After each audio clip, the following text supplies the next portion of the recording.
by a child care facility. So has there been, I know that's one of the questions that we're talking about, has there been some preliminary thoughts as to how we might reconcile these differences, if we need to reconcile these differences?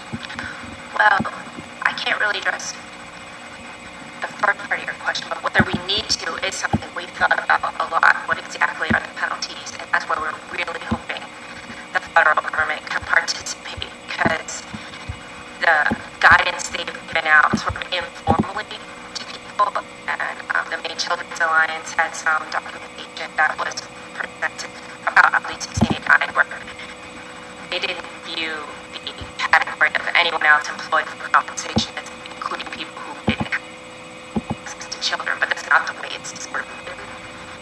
So it may be that the federal government doesn't read it as broadly as I am. I'm just being lawyer and picking exactly what it said. And so that's why their guidance and their participation would be very helpful. They may view that as a very discrete, distinct category and you're not in substantial compliance with the federal requirements. But we aren't clear on that. The proposed rules, unfortunately, didn't explain that any better. They added some people, but they didn't really explain that other people employed for compensation category. Did that generate any questions from the committee? Yes, Senator Johnson. Thank you, Mr. Chair. Perhaps we should send an inquiry into the feds, or something, comment on their rule.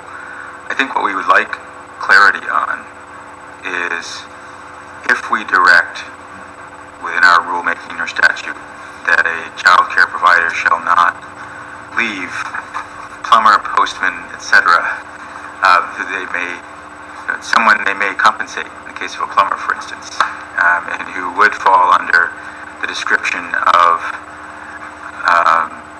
employed by a child care provider for compensation, including contract or self-employed individuals.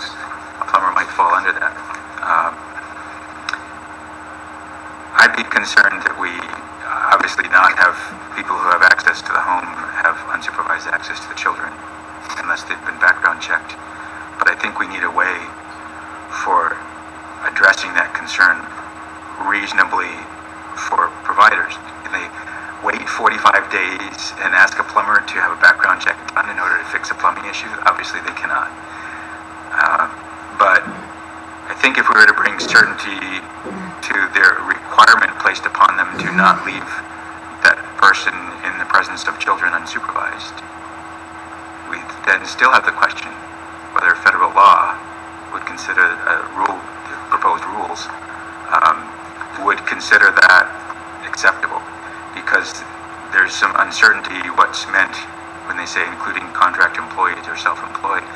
I would expect they intended to mean people you have performing the child care duties that fall under that category, as opposed to hired as regular employees. But I'm worried that plumbers might be caught in that net as well. I agree that's an area of confusion, and luckily, if the final rules do come out and we are able to get participation from people within the Administration of Children and Families, it will have to be electronic because of the federal budgeting cycle. They're not allowed to travel here because they'll be on a continuing resolution or shutdown. So hopefully continuing resolution. But they did specifically ask if we could please send questions ahead. So that's great. We can alert them to that issue. I will say we spoke at the chair's direction with the National Council of State Legislators, NCSL. We spoke with some staff there, and they agreed that this very issue is a huge issue and a huge point of confusion. They were quite infuriated, actually. So I'm hoping the comments for the federal rules were due in February, so we can't actually add them. But I'm hoping because of that level of outrage and they knew about that issue, that comments were submitted. So I'm hoping there will be clarity, but can't guarantee it. Representative.